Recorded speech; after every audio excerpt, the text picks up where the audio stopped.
that was how we started off. It was the ultimate bartender championships. It was the third best bar. Number 4. Number 4. Explain bucket style seating. I mean, I don't even know whether I said the same. Hi everyone. Welcome to this new series that we're starting today, Sip by Sip with the Dram Club. It's a podcast series where we will be talking to some of the key opinion leaders of the alcobev industry who've shaped this industry now and are planning to do more of it in the future.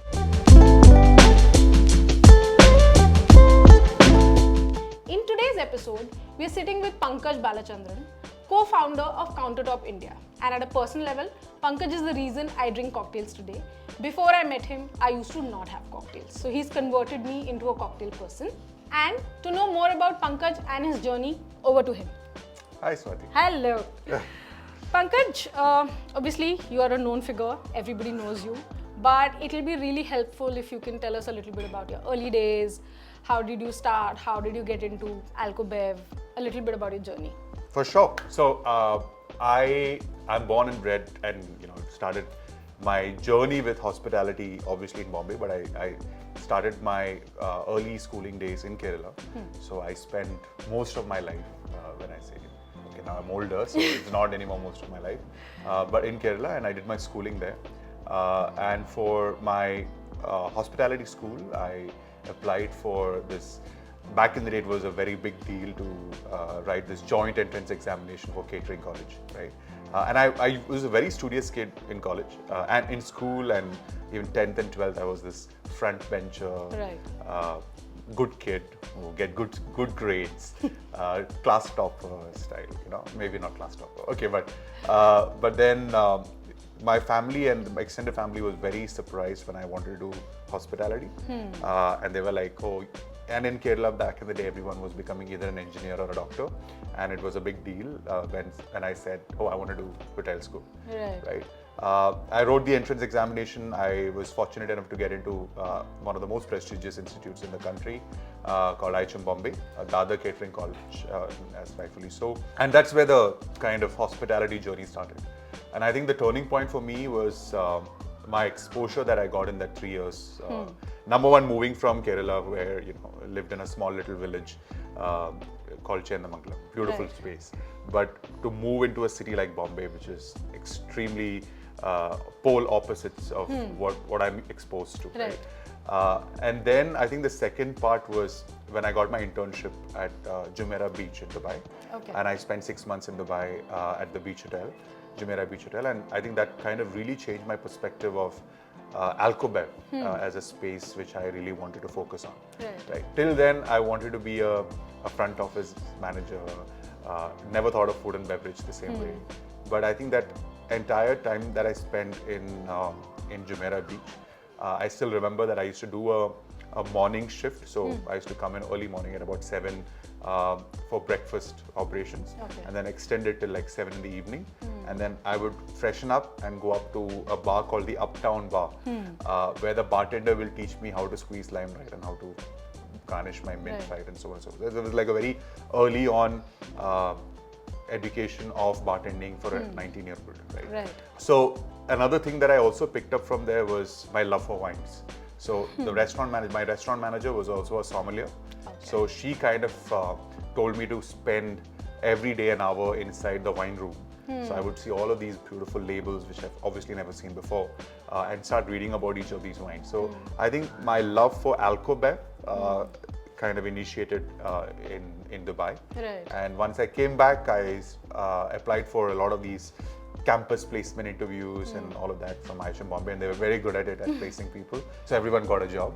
But I got picked up by a lot of hotels, hotels for their management program, including ITC, including Hyatt and Marriott and so on and so forth. But I picked up Taj as a management trainee. And what year was that? This is 2010. 2010. Yes. Okay. I started this Taj management training program. Okay. And I got placed at Taj Mahal Delhi, iconic property, and that was the kind of the beginning of my hospitality journey and hotel journey. Yeah. Right. And tell us a little bit about maybe some of the people in the early parts of your career who kind of became your mentors.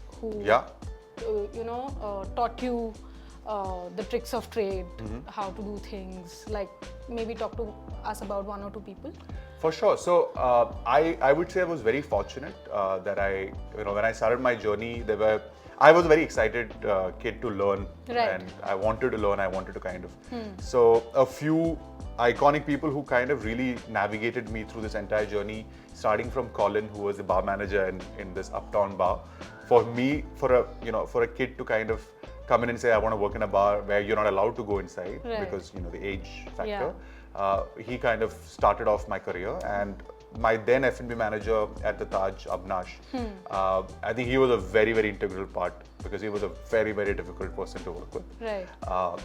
He never gave me any corners, or he not just me, but I think everyone. I always tell people that me and Abnash had a love-hate relationship. He hated how much he loved me in a way, Right. but he was very hard on me. He was very hard on my understanding numbers. If I did not perform in terms of understanding the business and the numbers, and obviously the guest service and all of that is a secondary point. So. We also traveled together to France and experienced wine countries together and all of that. So that's the spectrum of how difficult it was. I think he's a very integral part. And another person who really I would speak about is Bose, because 2013 onwards I know him from this bar called PCO, and I used to frequent PCO very often. So Weber and Bose used to run PCO then. Right. So from that time, I looked up to him in terms of, he was this international bartender who everyone knew Right. and who everyone spoke about. And I was never a bartender, right? I was managing the bar. I loved making drinks. I loved my wines. But he kind of really kind of shifted my thought process, saying that overall look at beverages and not just look at wines. So he definitely played a major major role in shaping to what I've done today. Right. And how long were you at the Taj then, and what were your key responsibilities there? So I was a bar manager. I was the youngest bar manager that Okay. I was pretty sure, because as soon as I got I finished the program, I was Right. placed at Rick's. This was 2013, Right. 12 or 13, I think. I was a bar manager at Rick's, and my responsibility was managing that bar, which was already a 12-year-old bar, right? So when I got it, I was like, oh man, no, I can't do this. I wanted to work in this restaurant called Wasabi, which was the popping, fancy, sexy restaurant, and I was the only management trainee who had an opportunity to work there as a trainee. So I was like, okay, I want to manage this place, and Right. obviously my F&B manager did not have that plan in mind. And he said, okay, I'm going to give you Rick's, and you're trying to fix it. Right. And I think it was the most challenging phase for Okay. me as a young bar manager, because I worked at Rick's as a trainee, and all the people who were in the team trained me, and I had to go back and manage them. So I think that was a very interesting phase in my career, and I was also responsible for the wines and the beverage Right. programming in the preceding years, and I spent a good 5 years with the group. Okay. So from 2010 to 2015 is when Right. I worked with, I'd Yeah. say, with Taj. So Pankaj, I think here we would like to sort of deep dive a little bit into bar operations. Yeah. Like what does it take to run a bar? As a bar manager, what are the things that you need to keep in mind? What are your responsibilities? Even if you want to give us some financial aspects of it, like what are the different cost heads, etc., and how does the P&L look like? Yeah. So this again, when I was managing Rick's, I don't think I knew this background, right? Okay. So, because you're protected when you're in a hotel, I feel, right? So you have an F&B manager who is looking at the whole. Right. You have assistant F&Bs who is kind of guiding you through multiple. So as a bar manager, you are not getting the whole hog to manage. Okay. Right? You are, yes, definitely the face. You're the ones who's handling complaints and all of that. I think when I stepped out of the Taj is when I really realized what managing a space entirely means, and that had a lot to do with how to manage cost, how to manage finances, how to manage a P&L, most importantly, right? So I think that journey for me happened at Perch when we were setting up Perch Wine and Coffee Bar in Vasant Vihar.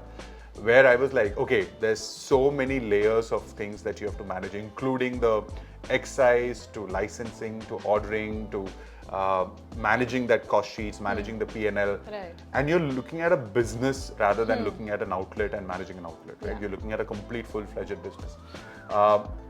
I think that part of my journey was very important and crucial because I understood, and obviously working with the right people, I understood that, okay, this is how you have to manage, a P&L, more importantly. Right. What a cost and a profitability mean in the first place, because, and you have to do everything yourself, right? If a paint is chipped to, the furniture is wobbly to, there's a complaint in the dish or the kitchen exhaust is not working, you are in the middle of the storm. Right. You're in the eye of the storm. There's no going back or, so I think it's and I tell, the younger generation of bartenders who are aspiring to be beverage managers and bar managers in the future, I think it's very important, like as an operations person, you need to understand all of these aspects if you want to excel, right? Otherwise, if you are skilled, you will remain a very skilled resource, but you will never grow into becoming a more exposed, larger picture guy. Right? So for me, operationally, it's very important that you know all of these minute aspects of operations, and I think that's what Perch probably kind of helped me to with. So I've been to Perch. That's where actually we first met. Correct. Yes. And I've also been there after that. I think it's Yeah. a very cute place, and you also have Mr. Hoots. Yes. Which was that very Speakeasy bar. hole in the wall speakeasy bar. Yeah. How did Hoots come about? What was So, the idea then? I mean, this is like, I love Hoots even today. Like, it's one of my favorite things that I've done, I feel. Right. Obviously, there was, Weber who kind of gave me like a free hand to build that property up. But Hoots was supposed to be, we had a mezzanine floor in Perch, and Hoots was supposed to be this bar that nobody knows about. Okay. Right? Where we had all the cool spirits from our travels, all the cool whiskeys and, things that people have never tried. Right. It was supposed to be, I mean, it was a living room of sorts, right? And even the setup and everything, there was this beautiful vinyl player, there's a small little fireplace, Right. there are these couches. So it's limited seating in a way. And the bar was literally, oh, I've never tried this, can I try that? I've not had this cocktail. Right. So that was how we started off. And I think not more than 100 people knew about Mr. Hoots. Okay. And there was no branding, there was nothing. There was literally Right. this hole in a wall space that you have to enter from the backside.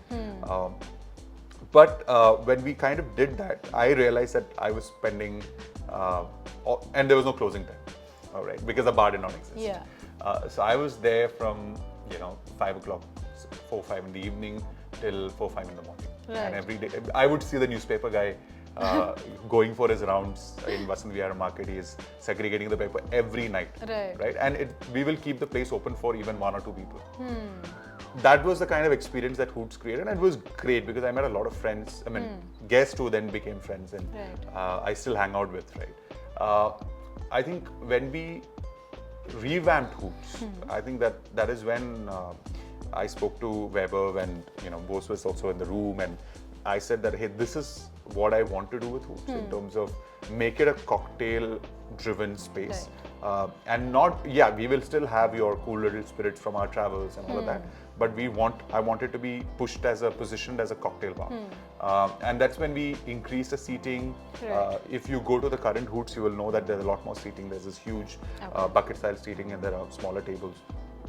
And that was a second version of Hoots. Explain bucket style seating. I mean, I don't even know whether I said the same, but it's like a big long couch, Okay. and there are like smaller tables. Understood. Yeah, so you can accommodate more people basically. Okay. So that revamped Hoots, obviously it was very heavy on a concept. Right.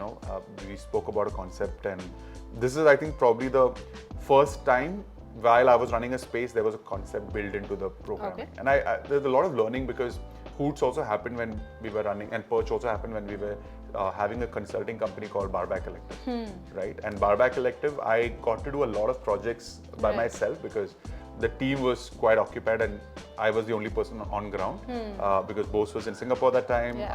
Anand and Weber had just started off Greater Than, so it was just like me traveling left, right, and center, Right. and working on projects, right? So, as Barback Collective and then later CounterTop, Yeah. what does a beverage consultancy do essentially?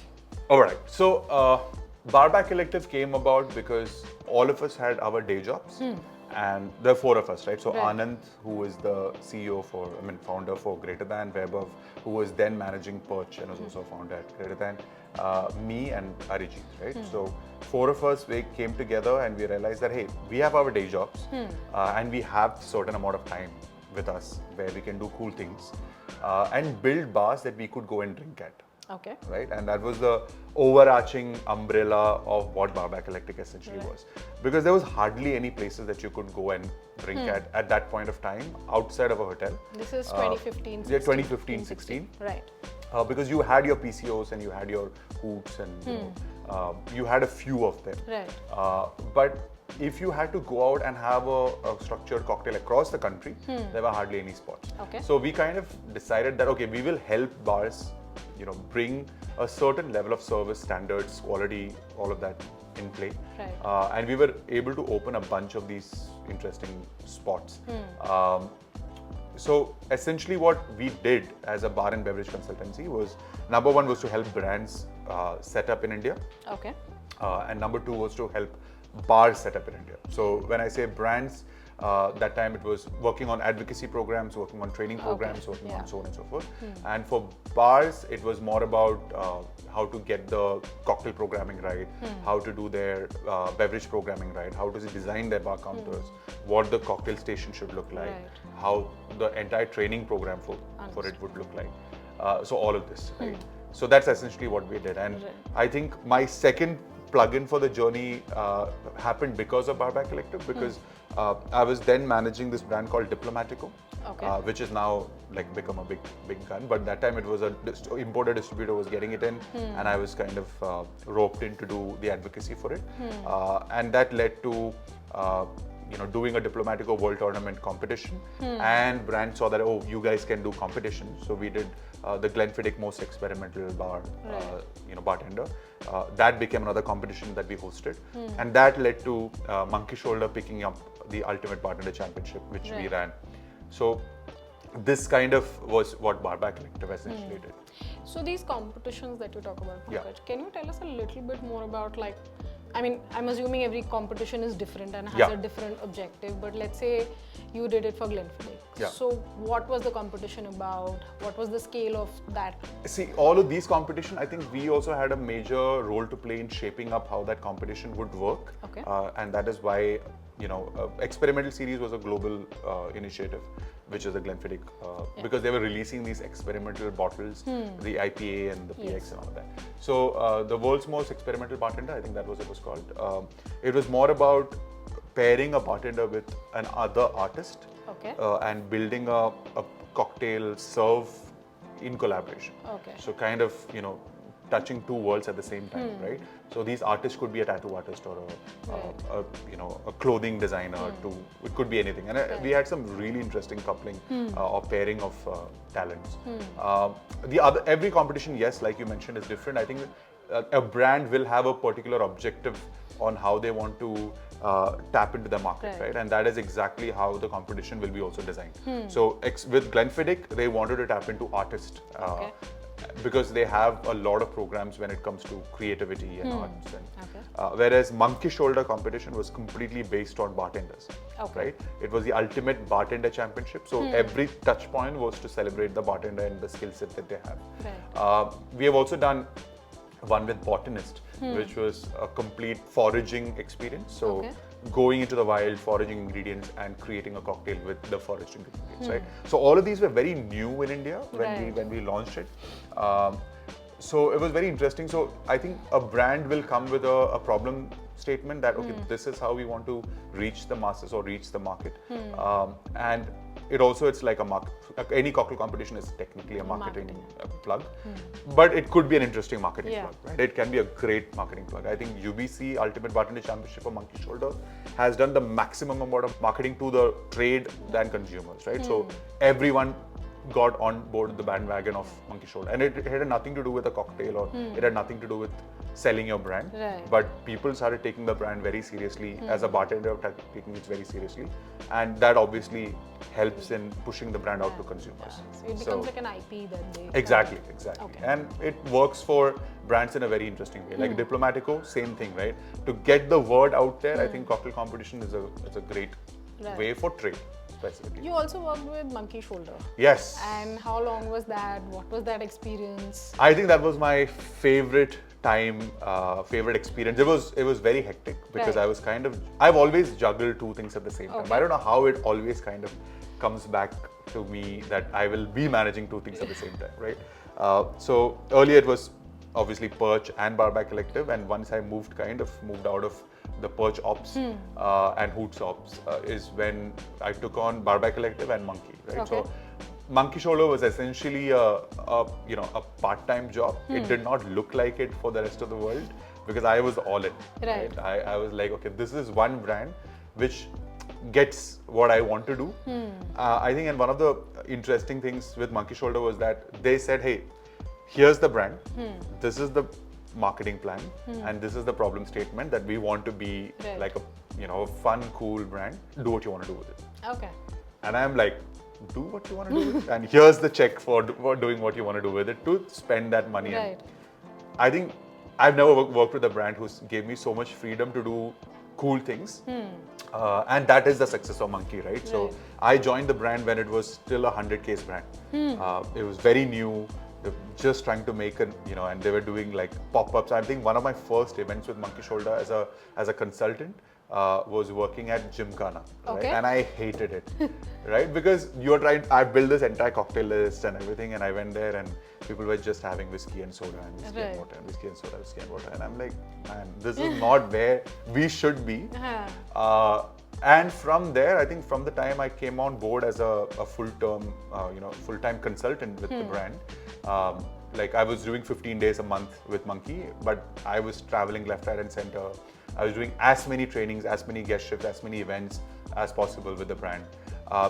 Obviously, Ultimate Bartender Championship was a big part of my entire, time spent at Monkey. And the brand like really took off. And I think brand also took off because the kind of relationships I could build with the bar community because of Monkey Shoulder was phenomenal. I think people, and I did a lot of cool little things here and there to engage with the trade time and again. And nobody told me what has to be done, right? So I had the freedom to kind of pick and choose things which will impact the brand in a positive way. Okay. And I think it was a very successful phase for me, and a lot of people still credit me saying that, hey, you know what Monkey Shoulder is today is because of what you had, the cool things you did. And I'll take it with no, lack of, I won't say, oh, no, it's not like, I'll be like, yeah, I know, I think it's a very fun phase in my career for sure. So Monkey Shoulder is essentially a whiskey. Yes. And India is predominantly a whiskey drinking country, brown spirits, so to say. And there's still, to a certain level, some snobbery around single malts, scotches, etc. Everything. And obviously, Monkey Shoulder tried to be something very different from the rest of the crowd. Do you see, or do you think, is there any other brand, let's say in the global space, which is not currently in India, which could also do something similar? Yes, 100%. But Monkey Shoulder, as it was a whiskey connoisseur's nightmare. Okay. Right? Because we did everything completely against someone who appreciates whiskey with a neat or a few drops of water. We're like, screw it, do a monkey splash, douse it with soda water. So we basically went like completely against the grain when it came to Monkey, and it worked, right? And the idea with Monkey was to make it a more social beverage, right? Make it not just about sipping and drinking whiskey by itself, but drink whiskey because it is an alcoholic spirit you can enjoy. And that was the whole genesis of what Monkey was technically. And I think a lot of alcohol brands today should look at that approach, and after Monkey Shoulder everyone is doing that, right? So you have I don't want to take brand names, but you are talking about many whiskey brands who are single malt brands who are doing cocktails on their side, right? And for a whiskey connoisseur, again, it is like, no way you can't be doing that like what Monkey did, right? So I think people should also understand that, okay, it's great to have one way, but essentially you have to follow the same route. I think as a beverage space, there are a few categories which needs to relook at how they're positioned if they want to reach a wider audience. But I'm sure that a cognac, for that matter, it appeals to a certain set of audience, right? But a cognac is a great spirit to be consumed. I love a sidecar. I love a cognac-based cocktail or a brandy-based cocktail, but it is not positioned as something that you would mix. Maybe a cocktail is not the direction that you want to go with, but I think as a category, there's very less done for a category like cognac. So Pankaj, obviously, India is essentially a brown spirits market, but we are also seeing so many gin brands coming. There's a global wave of gin. There's tequilas that is coming. Great quality rums that are coming into India. So which spirit, according to you, is the most versatile spirit? So I genuinely feel that every spirit can be consumed in every format. Okay. Right. So for me, yes, I have my personal preferences of what liquid I want to work with more. But I also don't want to restrict myself to having a personal preference. Okay. Because then you are only thinking that, oh, I can only use, say for example, a tequila in XYZ things and I can only use whiskey. So for me, as a person, I love breaking barriers when it comes to working with liquids, right? And working with ingredients for that matter. So we love doing things where two things are not going to work together for sure, but how do you make it happen? Right? So in that way, yes, I think all spirit deserves to be handled uniquely, and I am sure that all of them are as versatile as it can get. In terms of, yes, the gin wave is something which you can evidently see in India, and also it has happened abroad. And now there is a big peak of interest in agave spirits and tequila and mezcal coming into India, and also rums, right? So essentially, for a brown spirit drinking world for the last half a century, I would say, it's very interesting to see that people are now moving towards white spirits all over again. And this white spirit, when vodka became very popular in India, was at 2008 to 2012. Vodka was at its peak, but then obviously gin has now taken a thing. But I can see a lot of white spirits coming back into prominence. And earlier on, it was very brown spirit heavy, and which is a great thing to see. And for someone who's working very closely with a brand which hosts a range of white spirits, I can see that level of interest and excitement in the market. There's also one more trend that obviously as Dram Club we've noticed. There's this love for the Indian single malt. It's the big story globally as well as in India. I don't think it's only restricted to India. What do you think about the Indian single malt space? What's exciting for you? So I love what India is trying to do, right? In terms of a craft spirit industry, we have really pulled our socks up. Okay. Right, for sure. I think earlier, in terms of spirit production, nobody cared about the quality of spirit. Nobody cared about it. Was a very consumer-heavy market, and nobody cared about exporting the liquid outside of India. And India is a big consumer of alcohol spirits, right? So today, when I see the single malts coming out of India, it's great that you are also getting global recognition, but we are also following a template which has been set. Right, so everyone is aspiring to be a Scotch whiskey. I know that the Japanese also try to do that. I know the Taiwanese also, and they also got like recognition that they deserve. But and there are so many single malt brands today which are in that global platform and are being recognized for the quality of liquid that they're producing. But I think we need to also do something which is India's gift to the world, right? What is our representation of a whiskey from India? I think that thought process is it's still yet to seep in.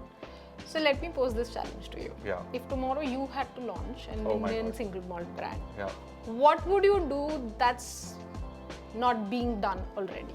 I think I will not follow the cookie cutter model of a single malt, and you're talking about peat, and you're not talking about, everyone is talking about the age statement, and because you can't age whiskey in India because of the temperate climate, you're talking about, Indian aging process is dog years, and I think I won't have those narratives in play.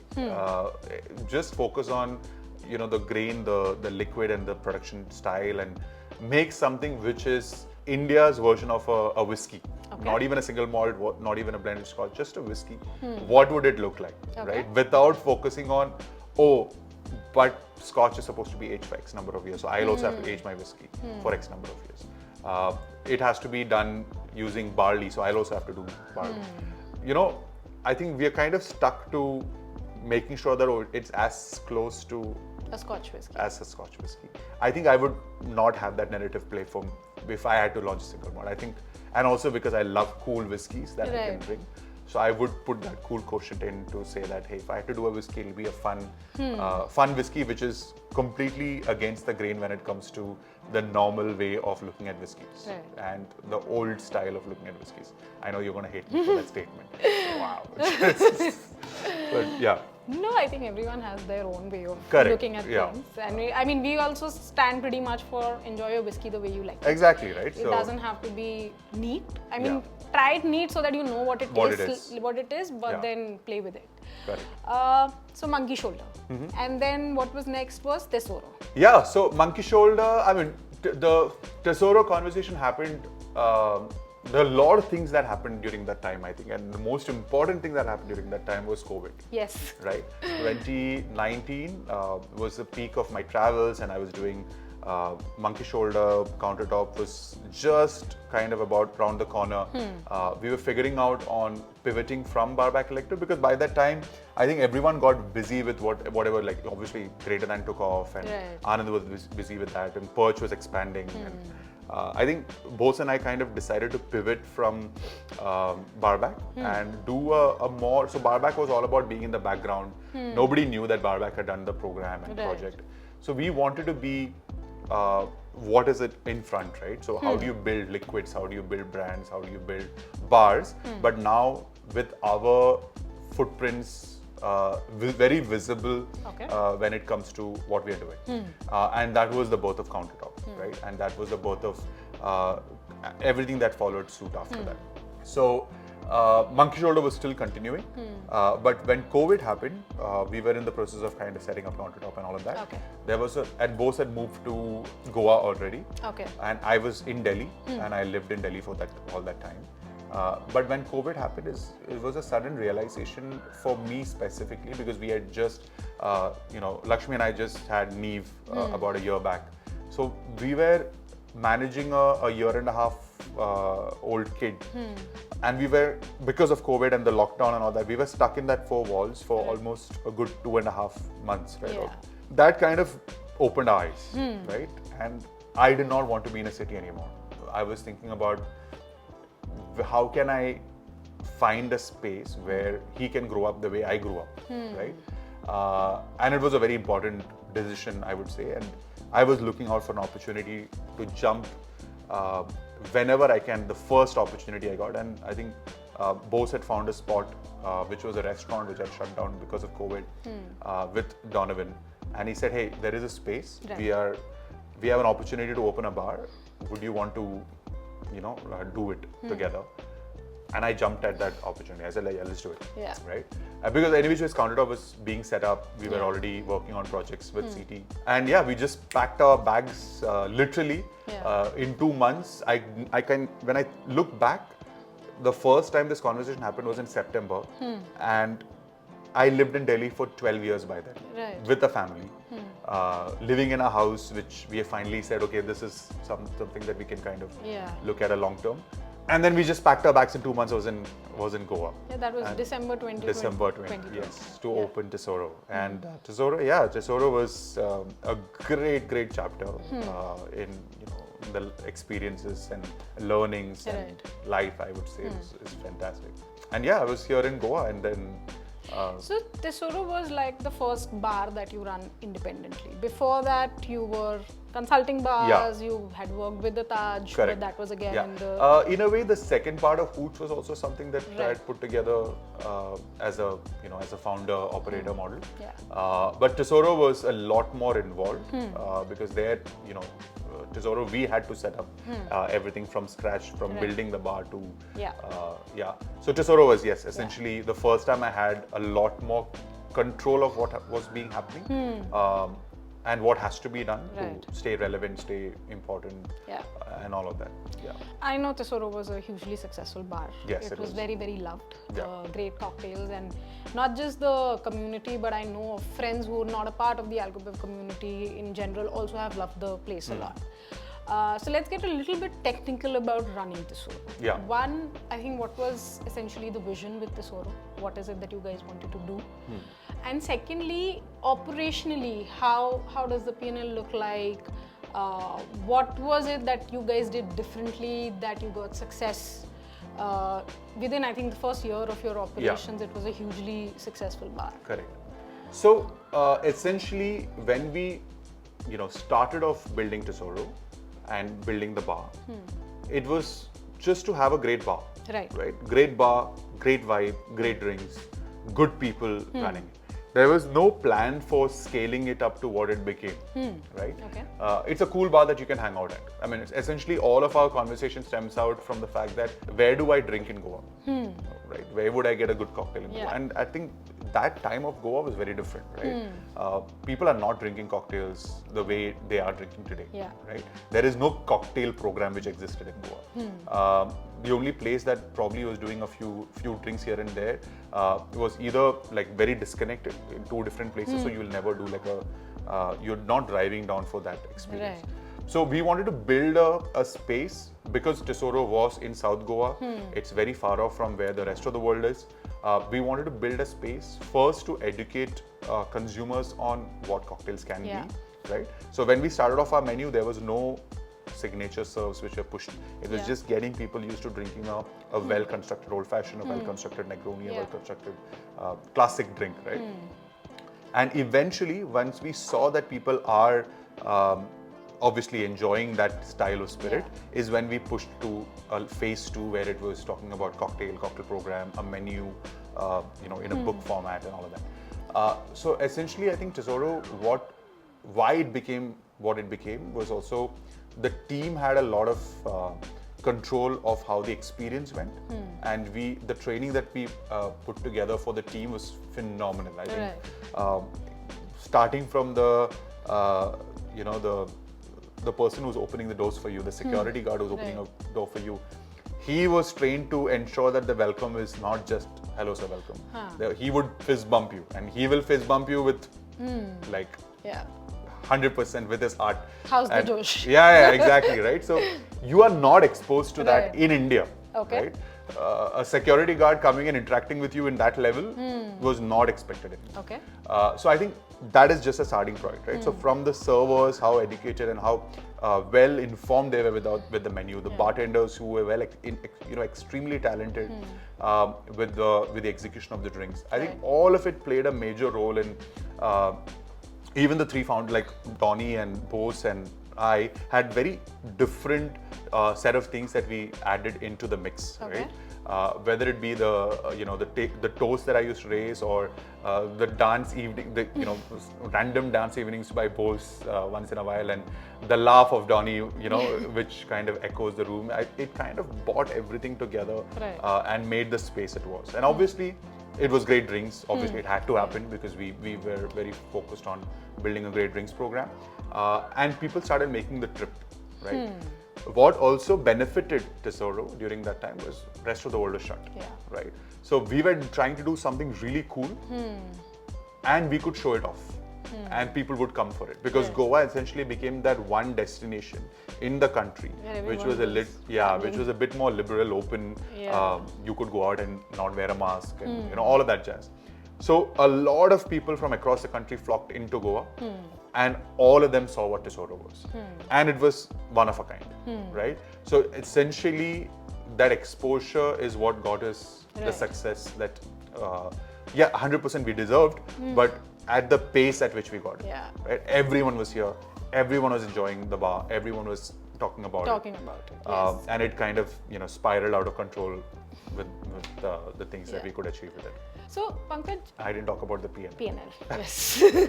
But in terms of business, a lot of bars today are spending a lot of money on marketing to get that kind of visibility, right? Right. But when we were running it, it was a very clean P&L. We knew that as long as we hit 20%, 20 to 25% of profitability, we are good. We are Right. golden, right?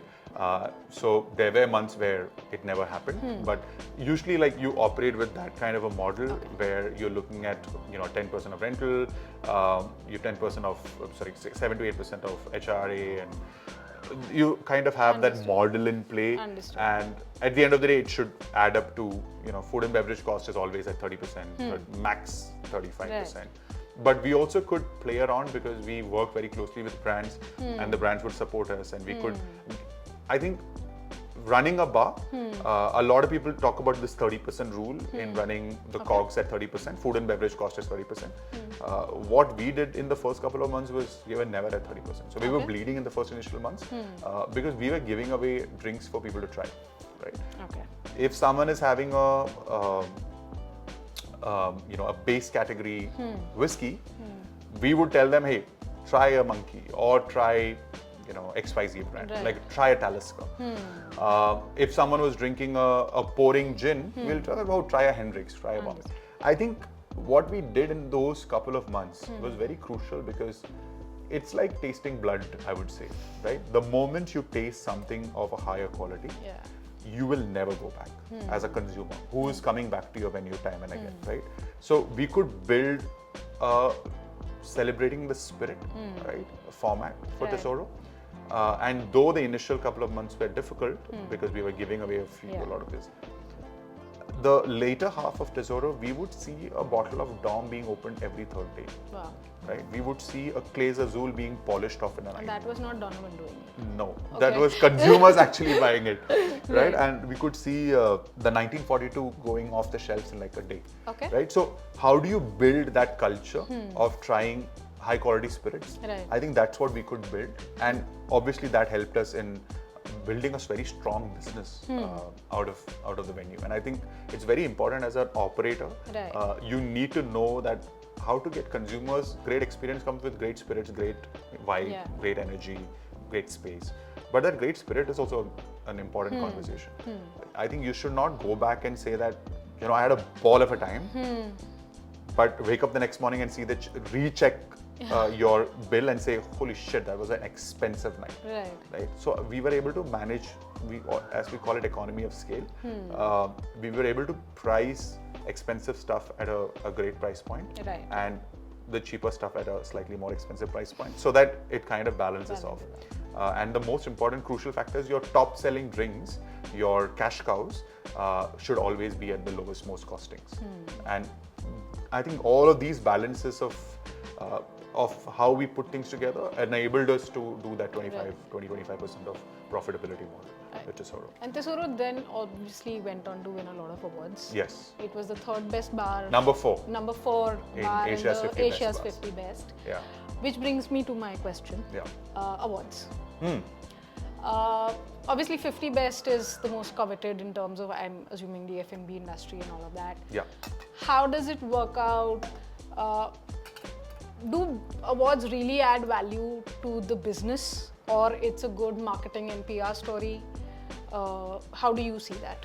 So, 2 parts to it. I think awards are great as a recognition for the good work that you put in. Right. And I think every time when you see a new award, 50 Best, when it started in India, not many people knew people knew about 50 Best, Yes. but it was very early for anyone to kind of figure out how it works, and nobody's putting a thought into. Right. They're like, they genuinely feel that, I'm being celebrated for what I'm actually doing, right? Same with the other awards, Right. right? But there comes a point of time where it's not about the merit anymore, and I think it only happens after like a few years of the Right. awards being passed, and people know how to kind of manipulate things and Yeah. this and that. But currently, I would say the awards and the bar awards in India, at least, hopefully, are still a manageable. I mean, you know that there's some level of quality and merit, and the other problem that I see with it is that you're not being judged by consumers in any way. Yeah. Right? You're being judged by your peers. So, are you really awarding a bar for the consumer experience, or are you really awarding the Yeah. bar for the pure experience or the your friend who are these voters Yeah. and how was their experience. I think more importantly, when a bar is focusing on an award as the crux or that's what I want to, and a lot of bars come to me today and say that, hey, you did Tesouro number 4, I want my bar to be 50 best. And I tell them that it doesn't happen like I can't go to a market and say, hey, 50 best ka do, it doesn't happen like that. Although I have to interject and say there is a general perception that a lot of awards are bought as well. Some are. So, but yeah. And you will see it. Yeah. I think it's very evident for people to really understand that there are some awards where you pay money and you get what you get. Yeah. And there's some awards where you can't pay money and get what you get because it's completely based on merit. I think bartenders and bar owners and the entire trade should focus on building bars not for the awards but to make money. Yeah. Right. At the end of the day, it's a business model. It's great to have awards. Does award have an impact on your top lines? 100%. Okay. I genuinely believe so, and I've seen it happen. Right. But it also puts you under tremendous amount of pressure. Right. If you are being listed as the number 1 bar in the country, if you go there and you don't get the same experience as a consumer, that consumer is not going to come back to you, and they will think that all of these awards are bogus, right? So I think that's very important. I think all the bar operators, bar owners, bartenders, whoever is focusing on getting the award should focus on creating a space which can get the award. I think Tesouro was a classic example that we never made a bar for getting awards. We made a bar for consumers to have a great time. Right? They will walk out thinking that, holy shit, what an experience, I'll go back there. Right? I think we should be focused on building such bars. And awards will come. And case in point is Tesouro, that awards, like we were raking in the awards. Right. But it was not focused on building that. It was not focused on, it was a great bar, great price point. You will go back with a great experience. Yeah. You will tell 10 of your friends. So it was a very consumer heavy approach. And bars are meant to make money. Otherwise, there's no point running them. Yeah. But it's a business at the end. Exactly, right? So today I see the investment that people put in to get this recognition even before the bar opens. I think it's stupid, right? And people need to really understand the core purpose in the business is to not win award, but to run a successful bar. Otherwise, don't get into it. Right. I think the other trend that I think it's become more prevalent post-COVID and not pre-COVID is guest shifts. How does it work? How does it help the bar? So guest what shifts, is the significance? Yeah, guest shifts existed. So guest shifts existed from 2013. Okay. It existed, but it existed in very limited numbers. So PCO was one of a few bars in the country who was very particular about getting great people from internationally to come and do guest shifts. Perch, we did a series of, when I was running the space, we did a series of international guest shifts as well. But I think it gained a lot of popularity in the last 4 years, right? And now, today in 2024, I feel it is overdone, right?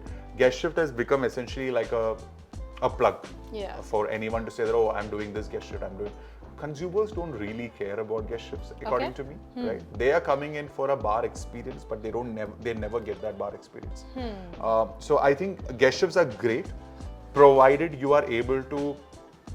It's not it has to be catered in a certain way, I feel. And how I would put it is that is the bartender who's coming in for the shift interacting with the consumers, which will enable them to take those consumers to come to their bars when they visit their cities, right? I don't think that happens. Okay. So guest shifts today is a very trade heavy thing, people come in from a different bar, all of the bartenders are there, they're having a ball of a time. Right. For consumers, it doesn't really matter. Right?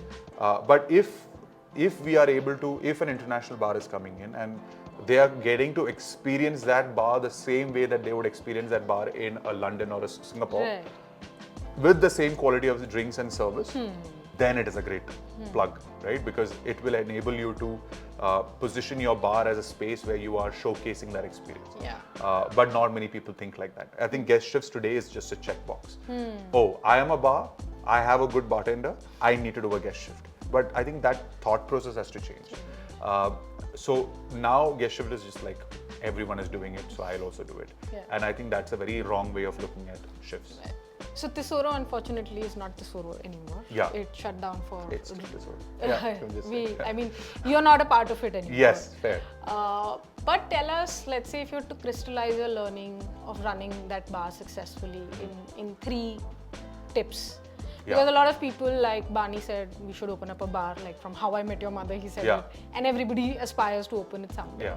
3 things that they should keep in mind that will lead them to run a successful bar. I think the most crucial aspect of running a bar is to understand your demographics, right? Where you are, who are your pocket consumers? When I say pocket consumers, who are the people who are going to come to your bar on a day when it is empty, right? Who is your real audience? And they are their real audience, right? The people who is around you is the real audience. I think as a person who wants to open a bar, I think it's very important that you really understand why are you opening that bar in that space, Right. and who are the consumers I'm catering to. Number 2 is always read your paperwork, get it vetted by a lawyer, and get it vetted by another lawyer, and get it vetted by a third lawyer. Right. And all 3 of them have to say the same thing, Yeah. that you will not get screwed. Huh. That's number 2 learning that I've had at least. Right. And number 3 is that always look at consumer experiences 100%. So your consumer experiences and your business thought process has to kind of go hand in hand. Right? You need to know how to provide a great experience without, cutting cost or corners. But at the same time, you need to know how to balance it off with a good business model, right? It's a very small thing, but one of my favorite examples to give was this drink which was there at Tesouro called Midnight Brekkie, Yes. right? It was a very, very popular drink, right? 50% of the cocktail sale came from that one drink, right? Now, if you read the rest of the menu, you have a Lefroy being used, which is at 6,000 rupee a bottle. You have Monkey Shoulder being used, which is at a 6,000 rupee, 5,000 rupee a bottle. You have a expensive tequila blend, which is made with a whole, Himador and an aged tequila and Julio and all of that blended together, which is at a very expensive price point again. Now you're offering a consumer experience which is phenomenal because a consumer is paying 700 bucks or 600 rupees a cocktail, but they're getting to try the most exotic spirits in the world, which is balanced by 50% of the sale is Midnight Brekkie, which is at a 16% beverage cost. Oh wow. Right. So that is still a great drink. People love the drink. Yeah. But I kind of balance the whole scale by providing consumers an extraordinary experience, but also looking at my P&L and my revenue and my bottom line. And I think as a bar owner or a bar operator, it's very important that you understand this before getting into the business. The rest of it is, it's just add on, I think.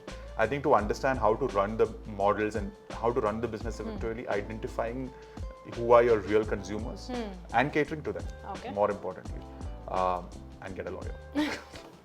So Pankaj, now obviously you have CounterTop, which is running, and along with that you launched a brand of spirits, Short Story. Yes. Take us through that journey a little bit. Yeah.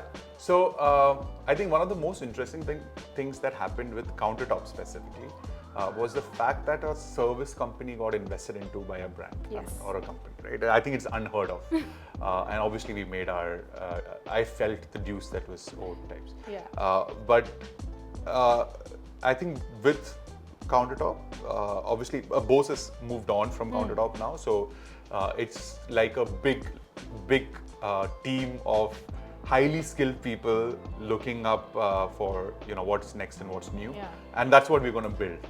I think CounterTop was always meant to be a company which would be open for a lot of these bartenders who have really achieved great things, greatness in their life, but they've kind of plateaued out with their growth, right? And with CounterTop, I want to change that. I want to change. I want to understand how I can take them to their next level. Number one.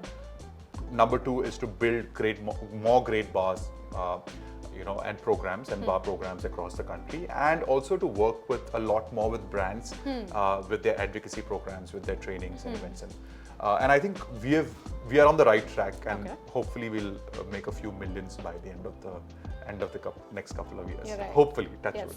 But I know that we are in the right direction and right path. So CounterTop is like it's a full oil machine now. The team is solid. We have great people who are working on the team now, And they're all, I think, fixated on this journey that we want to achieve in the next couple of years.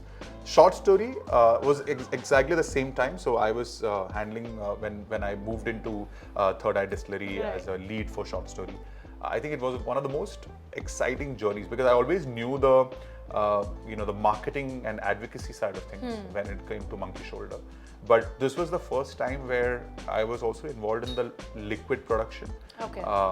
And I think it was a very exciting time for me because I know that I have a good enough palate, but the kind of trials and tastings and testings that we did to kind of come up with these three brands, and the history of Short Story doesn't date back to 2022 when we launched it, but it dates back to 2019 or 18 when I met Rahul and Sakshi and Vidur in Singapore. And they asked me this very normal question, right? What is your go-to spirit brand in your Speedwell? And I said, it is this and that and this. Yeah. And it's like all are imported brands, right? Yeah. And they asked me don't you think India is ready to have its own Speedwell brand? Something that you can effortlessly pick. What's a Speedwell brand? So Speedwell brand for a bartender essentially is a brand that they would put in their speed rail, which they would, without thinking, pick up and pour if someone orders for a gin and tonic or someone orders for a cocktail for that matter. They know it is something that they can trust. They can pour effortlessly. That is a Speedwell brand for a bartender. Now for a consumer, I would say it is a brand that you would trust essentially as an everyday spirit. What you can just pick up from the store, that, okay, I can trust this. Understood. It's my everyday drink. It's not an occasion, but I can go home, pour myself a vodka soda with this specific brand. And India did not have that, right? Obviously, 2019, the gin has started picking up. So that time there was only two brands, Stranger and Greater Than. But now, if you look at the gin landscape, it is like really taken off. So that question kind of lingered on, and I was like, shit, that's true. And that time I was working with Monkey Shoulder, so I was like this imported brand guy. And when they met me, I think at Tesouro, they rechecked on this conversation again, and I was like, hey, let's do something together if there is an opportunity to build something like that. And they said, yeah, we are thinking of launching this portfolio of spirits. Do you want to come on board? And I'm like, yeah, let's do it, right? And the best part was I was able to kind of, as I mentioned, like from the beginning of the liquid product, the deciding the liquids. It's a gin, it's a vodka, and a rum. I think that's essential spirits of the, for every 80% of your drinks in a bar, other than your whiskey drinkers, are white spirit based, right? Now, there is no white spirit brand in India, which is, other than gin, there was nothing else. There was no due given to rum, no due given to vodka, and we were still very heavily dependent on international spirit. So there was an opportunity to build a great liquid from India, which we can stand and say that, hey, this is from India, I'm proud of it, it's high quality liquid, great price points. That's exactly what Short Story was. And today, after we launched in October of 2022, so we are almost a year and a half old brand, but we are now in 9 different markets. We are in 3 different countries.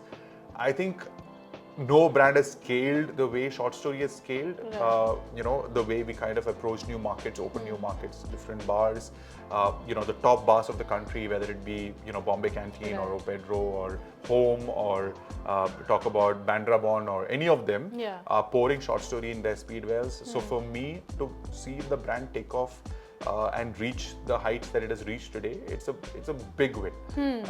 And we would like to continue to build that, at the same pace at which we built in the initial years.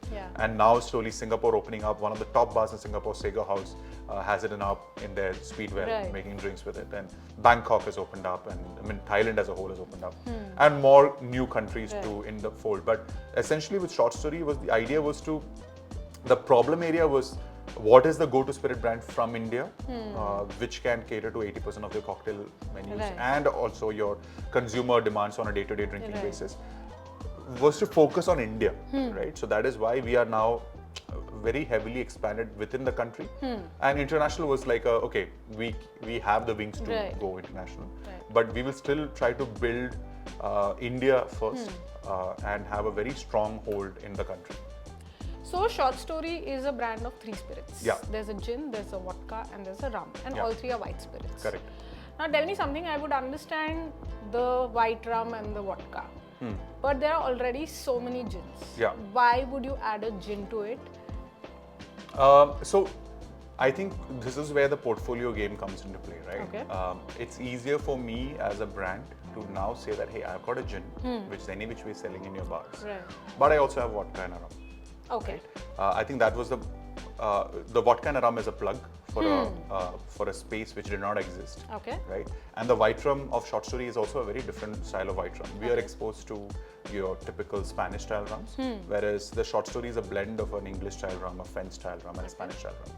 Very new in terms of flavor profile and in terms of character, and I think it's almost like a recruiter for consumers to understand. The white rum is essentially a recruiter style of white rum for people to understand what essentially are the rums available in the world. And the vodka, there was nothing.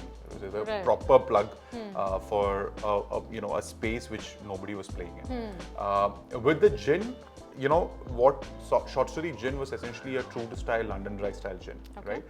And if you look at the gin landscape in the country, there are so many gins, but no one is like celebrating a London dry style other than one or two brands, right? And because it's a portfolio, it's an easier in for me with bars and venues to say that, hey, I've got this bouquet of spirits, and it has really worked well for us.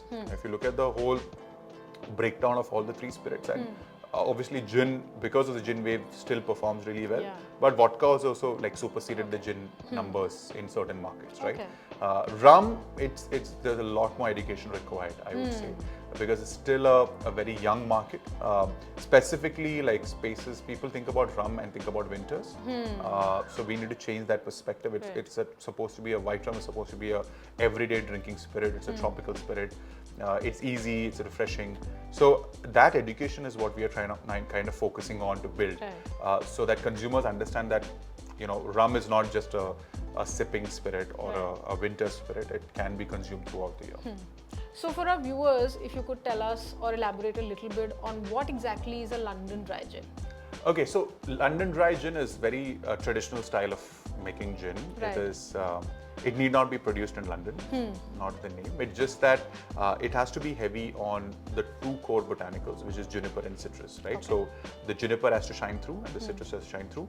After distillation, you're not supposed to add any sugars or flavors, right? It is, it's like a law that does not permit you to add any flavoring so it's as you can get after distillation. And the alcohol percentage of a London dry, for it to be called a London dry, according to EU standards, is 38.5 and above. And that essentially makes what a London dry gin is. Staying at gin. I completely forgot. Yes. Sorry. It has to start with a neutral base spirit. Right? So it's like taking the neutral base spirit and then redistilling it with botanicals. Understood. Staying with gin. Lot of gins coming into India. Lot of Indian gins launching. I mean, it's been, I think, 5 years and there is no dearth of new gins coming into the market. How do you see this market growing? Why is the gin wave so prolonged? And do you still think it is going to grow? What is it that's still not available in India, which is available in global markets? So, gins, yes, there is a lot of gin brands now slowly coming to India, a lot more than before. And there are a lot of gin brands from India which is trying to make an impact. But gin wave, when you talk about gin wave globally, it has lasted for a good 10 years, right? So India is also in the initial phase of the gin wave, is what I'm saying. Are you seeing a slowdown in that consumption trends? Yes. Right. So there is a slowdown in the consumption trends. And I think it's a small, dip in that graph, and I'm sure that will continue to grow because more and more consumers are getting exposed to gin. People are looking at gin cocktails more frequently in their menus. But I think there will be a cap, I'm sure, that and I think brands will see that cap as a problem to create more brands, right? And currently India is just churning out brands, and not every brand has been successful as its predecessors. Then if you really think about the numbers that every brand is churning in the country, either they are not able to scale it, right? So scalability is a big thing, right? Because India is unfortunately the laws of registration, excise, and policies. You need a serious working capital churn in the background to support going from one state to the other. Right. If you don't have that working capital to ensure that you can register in every city, I mean every state. Yeah. In India, I would say that every state is a different country. They have their own policies, they have their own rules, they have their own registration cost. So if you are a small brand trying to have a brand just for the sake of it, you will still remain a small brand with no growth, or no big numbers.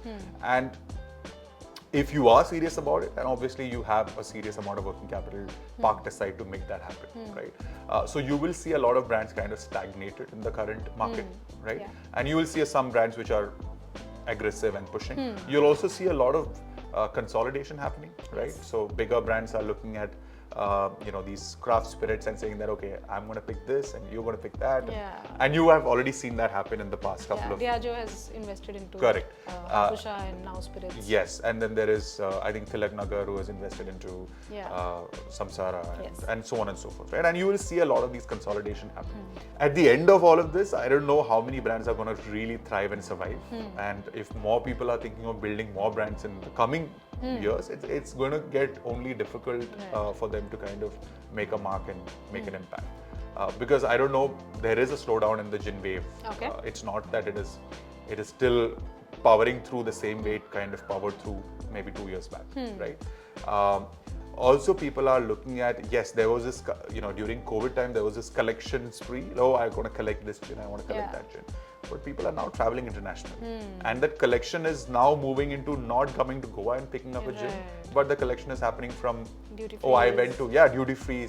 I went to Italy and I found this local gin. I went to Thailand, I found this local gin. Because everyone is doing this. Yeah. It's not an Indian thing. It's across the world. Every country has their own spirits, has their own, unique. So for a collector who really focused on coming into Goa and picking up 10 gins, are now... They're not coming anymore, right? So there is a slowdown. Right. But hopefully, I'm sure that some brands will come stronger than others. And all of a sudden, people are looking at, I think as producers are looking at, okay, what next? Yeah. Right? That what next question has already started off. And rum has slowly started coming into the picture. More and more brands are focusing on building more rums. Agave spirits have started coming into the picture. You've seen a few Indian agave, Pistola is a great example of currently it's only Pistola who's leading the charge, but also a lot of international agave brands like a Mezcal and Tequila is being imported into India.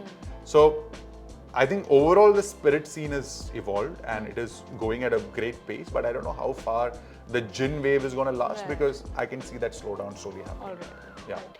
So, Pankaj, you mentioned capital requirement for a brand to scale in India because given the laws, given the regulations, etc. Let's say tomorrow if someone wants to launch gin, let's stay at that gin. What is the minimum amount of capital that you need to have in the bank to be able to launch a pan-India gin? A pan-India gin, I would say a few tens of crores is what I would say. Because unless, are you having your own facility? Are you contract distilling? Are you thinking of registering it in all states? Because all these registration rules differ. How much of stock are you going to send to each of these states? Is going to change everything, right? Because in a Karnataka, you are forefronting your entire capital of the amount of cases that you're sending there, right? And that working capital is stuck. So if you're sending 1,000 cases for a 2,000 rupee bottle gin, you are forefronting that 2 crores of investment straight up, and that is stuck in that market till that value is liquidated into outlets, right? So for you to have at least a 10 crore working capital to just service the whole country, other than the fact that you have the investment cost of a few 4-5 crores to just start off, get the liquid, get the spirit, get the facility, get your still, 4-5 crores. So it's a big investment game, and I don't know if you're thinking big, right? If you're thinking like, oh, I'll just contract distill and sell it only in Goa, then it is a few crores you can make that happen. But otherwise, if you really have a long-term game plan and want to really build a brand, it is a serious capital game for sure. At the start of this podcast, I had mentioned to you that you are the reason I drink cocktails. I think it's been 4 years since we met. Yeah. And of course, I have, as a consumer, seen a lot of change in the entire cocktail culture in India. But you are the one who's behind the bar, so you see it faster than I do. Talk to us a little bit about the cocktail consumption in India. How is it changing? Is it only a metros phenomena, or is it also happening in smaller cities? 100%. Yeah. So I think India's really taken off when it comes to the bar and cocktail culture. Right. And earlier, and it's not something that happened overnight. There were certain level of foundations being laid by specific people in respective markets to ensure that it kind of reaches that, right? And I feel very fortunate enough to have been a part of that group of people who wanted to see India outshine, because I was fortunate enough to travel across the world and see what Singapore was doing, what Bangkok was doing, what London was doing, what Sydney was doing, and how that drinking culture evolved. And the latest was Bangkok, right? So 2015 was the rise of Bangkok bars. Okay. And I saw how it just took off, right? And by 2015, we already had a few bars, but it was not like really making the strides that it is today. So a few things that is responsible, according to me, is one is that consumers became very self-aware of what they are consuming. Okay. Consumers became well-traveled. A lot of disposable income earlier, which was spent on popping an expensive bottle of champagne or popping an expensive bottle of vodka or a whiskey, I think that disposable income went into experiences. So people traveling abroad, if I have X amount of money, instead of blowing it up at a bar, I would go to an international destination. And when they are exposed, consumers are more educated about what is available internationally. And that same consumers are coming back to your respective bars and saying that, hey, I tried this cocktail with tomato and this and that. You guys can make it? And I saw that happen, right? 2015, 16, I saw people coming back and asking me to make drinks which they found internationally. In Dubai, in Singapore, in Thailand, whatever. I think that was the beginning. Right? That's the beginning of how the cocktail culture evolved. And all it required was a great bar which was servicing these consumers. And once one popped up and 3 popped up and 10 popped up, it became a much easier conversation for the cocktail culture story to kind of take shape. Right? Cut to 2024, 10 years later, it's a completely different ball game. There is, even if there is a restaurant opening, I get a call for a restaurant consult project. There first, this thing is like, but I need a very serious bar program. The term bar program or a cocktail program has become like a new baseline. And I think with CounterTop, that was our idea also. What is the new baseline for Indian bars, right? And with the bars that we have built over the years, with Barback and with CounterTop, I think I'm very happy that we were, in a way responsible for building that baseline for the country. That, having a freshly squeezed lime juice or having a block ice in your expensive whiskey or a cocktail, or having a great bar setup and a workstation thanks to people like SpeedX, has become the basic for operating a bar, right? Having a beverage program or a cocktail program has become a basic. So that is the new baseline, right? And it is going to grow, and I'm pretty sure that it is going to surpass a Singapore and a London and a Thailand. Recently, I think Anish Bhasin posted a line, which was an interesting line, because he said that India has the bars which can stand. Essentially, the crux of the message was that India essentially has bars which can stand tall with the rest of the world, right? The advantage that India has is it's vast and the consumer base is much larger, and there is this consumer pattern or the trend is that it's always aspirational. They want to move to the next level. They want to move to the next step.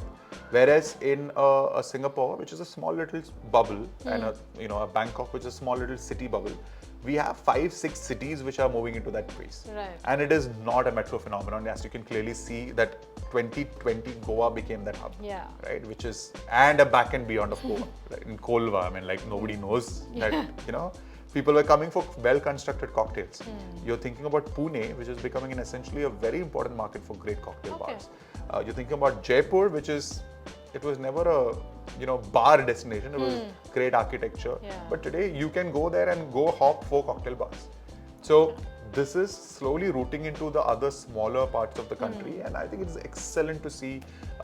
And it has got to do with a lot of these great bartenders and a lot of these bar owners who are really focusing on quality over anything else, right? They feel that having a cocktail program is but natural and important for essential for a restaurant to thrive today, right? Restaurants are today focusing on, other than earlier, if you look at it, other than Bombay Canteen, who was way ahead of its curve when it came to having a cocktail book and a cocktail program, not many restaurants were focusing on cocktail culture. But today I have 4 restaurants on the retainer which I advise on how to build their programs. Right. So as a as a country, we are at a much faster pace in growing as a cocktail destination. And in the next 5 years, you will see that India will have a lot many more names in the global scheme of things, a lot many more bars in the global scheme of things.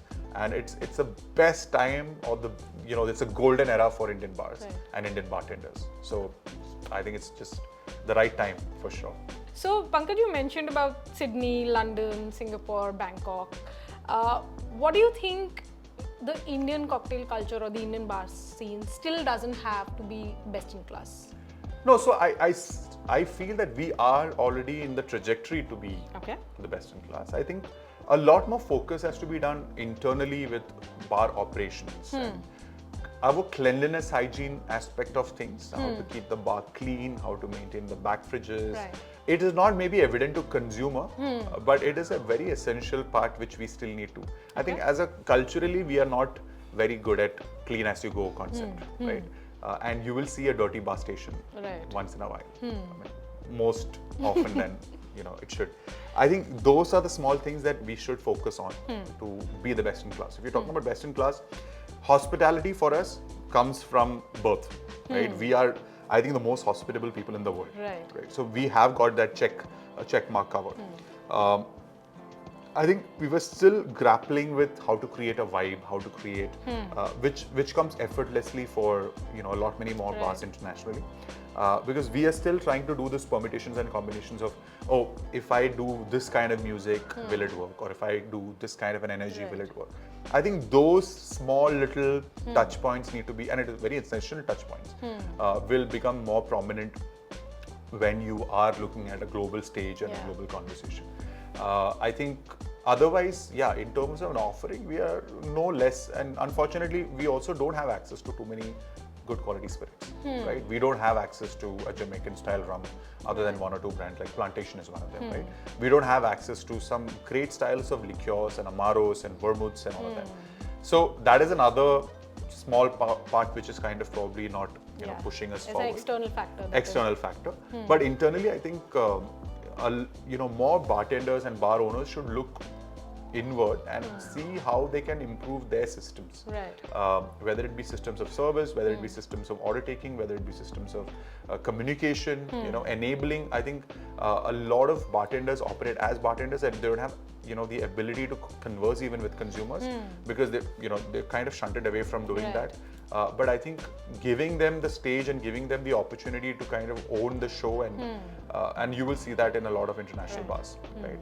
More importantly, I would also like to see a lot more bartender-run bars. I think that is what is missing currently. Right. There's hardly any places because how to, number one is to understand the business side of things, but more importantly, how to be hospitable, face the consumers right, do cool things. So I would hope to see a lot more of that too, and you will see again all of that also happening internationally. I think bartenders don't get not when I'm saying bartenders, I think people who are actually running the show should get the due credit and importance. And it is not the other way around because they then has to own the space and they have to own everything that happens in that space. Right. If that happens, we are at par with a global level bar So Pankaj, I think from a consumer space and aspect, there are, we obviously know India still a lot of consumption of spirit happens at home. While people are going out and that going out, eating out, drinking out, experiencing new things is increasing significantly, but it's still a home consumption economy at this point in time.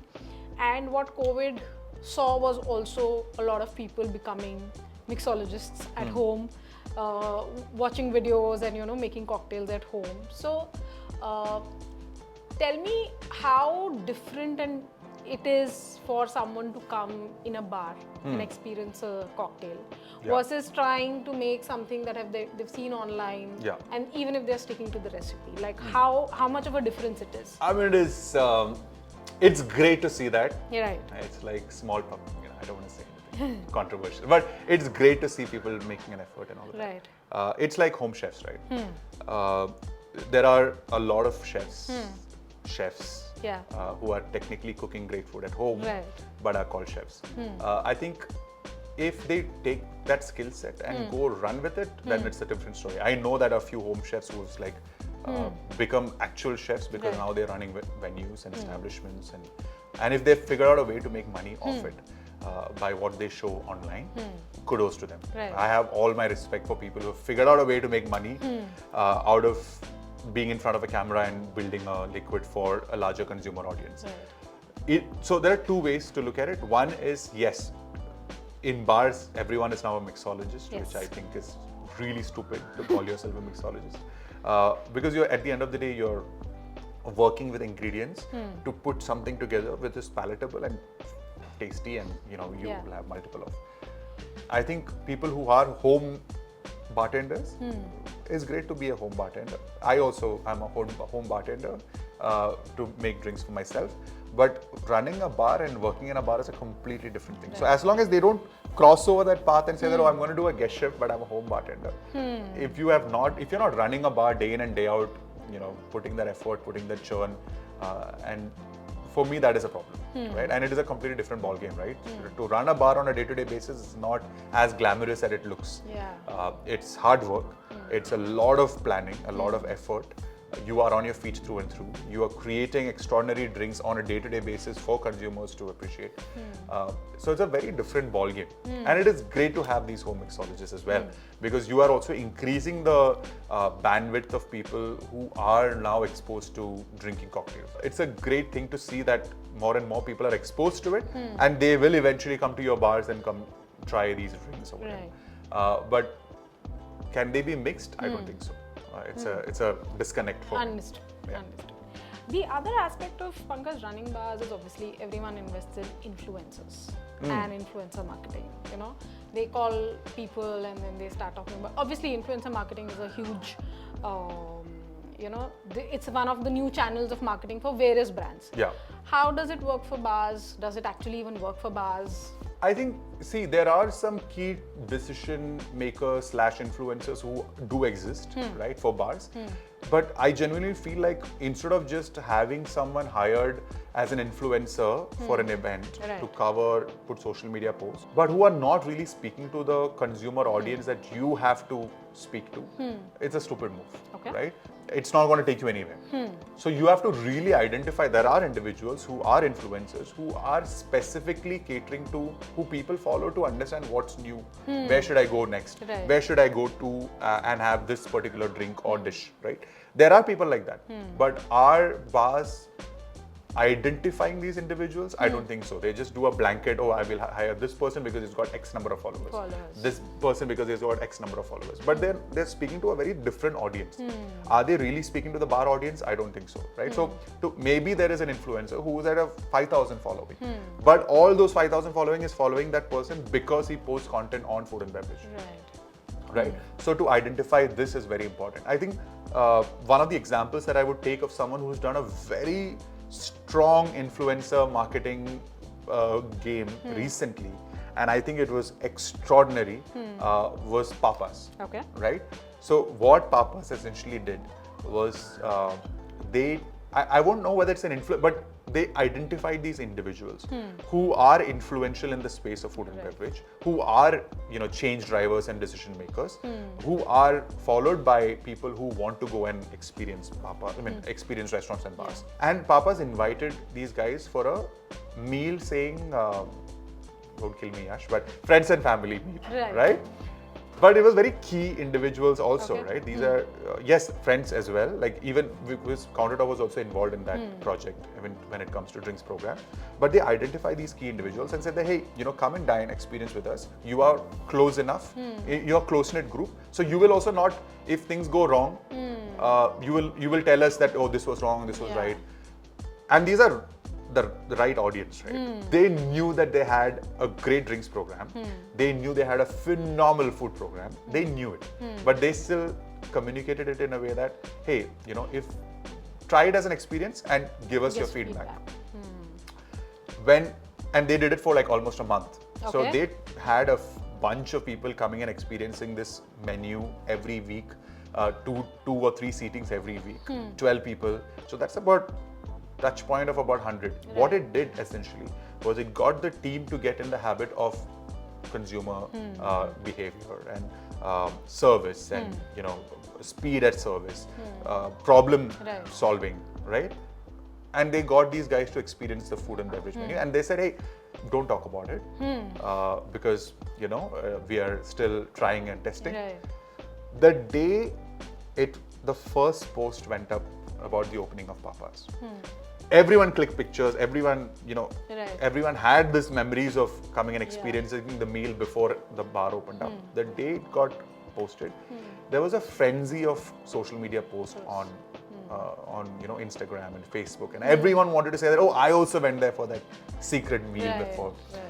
And it was just like some 100 people posting. They literally took I think it was a great marketing, influencer And it was a marketing lot campaign. organic. And organic. Everyone wanted to post about it because they had a great time, right? It was a trial period for the team. They got their problems solved. They got their service issues covered. They got their, because I was involved in every day, there was calls saying that, oh, this got fucked up, that got fucked up, this got fucked up. But they managed to do it so well and organically, Right. and you can't get a reservation today for the next 2 months. Yeah, that's what Right? I've heard. It's like So 4 to 2 months. I think the hype that they created from that influencer marketing, I won't call it an influencer marketing campaign, but without calling it influencer marketing campaign, it became an influencer marketing campaign. So I think that's from the recent, I think it's a great learning to see what they have done as a influencer situation. Right. Yeah. Last section, Pankaj. Yes. 2-3 important questions in terms of what is the outlook in the future. One is, what are the trends that you think we are yet to see that's already happening globally, whether it's in the alcobev space, product related, bar related, concepts related, that's one. And I'll ask the second question. There's this whole buzzword about sustainability and zero waste bars and all of that. Yeah. From what I understand, in F&B, it's very difficult to be a zero waste. 100%. But what are the things that bar owners, restaurant owners can do, at least to move the needle on that aspect? Yeah. So I'll start with the first answer, which is sustainability, and I think a lot of bars are talking about it, but it is again a plug, right? It is not necessarily doing sustainable practices, but it is like I will talk about sustainability because it gets me to the limelight kind of a conversation, which is a wrong way of looking at it, right? There was this bar which I highly recommend and I talk about called Native in Singapore, and I think these were the first guys, which is run by a good friend Vijay. These are the first guys who spoke about sustainability in a very serious manner, and they really ran with that concept. But it was a concept, right? Obviously, many more people saw it. And then I remember in 2019, 2020, people used to say, oh, we are a sustainable bar because we don't use plastic straws. That is not even the tip of the iceberg, right? And I think many bars today are talking about sustainability, but they're not really doing enough in terms of the practices, right? So, like you mentioned, it is very difficult for a bar to be 100% sustainable. But I think as bar owners, it's very important to see that you're not messing around with things.